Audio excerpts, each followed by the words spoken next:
杨超越虽然实力一直被质疑，但他路人缘还蛮好的，而且他身上的话题度妥妥的，鹅也愿意捧他，所以他目前是不缺资源的，影视资源和综艺资源都挺多的。王源主演的电影《星辰大海》杀青了，这是他第一次挑大梁。作为一番出演电影，据报客了解，王源拍这部电影还挺辛苦的，有很多大夜戏，经常是凌晨12点开始拍，一直拍到早上4点半。而王源这边心态还挺好的，有次还说可以看日出了。《星辰大海》这部片子的制作班底非常强大，监制是黄建新，编剧于西，导演徐展雄。而这部电影作为献礼片，讲述的是上海大学建校100周年的故事。上映后，营销宣传各方面都不会差的。之前有消息说，王源申报了10月份的个人演唱会名额。《星辰大海》这部片子预计杀青时间也在10月初左右，不过现在因为疫情的缘故，演唱会审批并不好拿。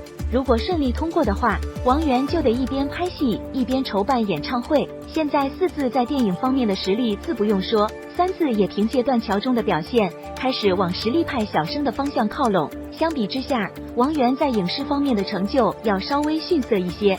现在网友也是被内娱接二连三爆出来的大瓜给练出心态了，对于秦昊这种只是握握手的小事根本没有太在意。网上的评论现在也是一边倒站秦昊的，纷纷表示不相信秦昊会做出格的事，还调侃秦昊比起乱搞应该更喜欢爬山，也是没谁了。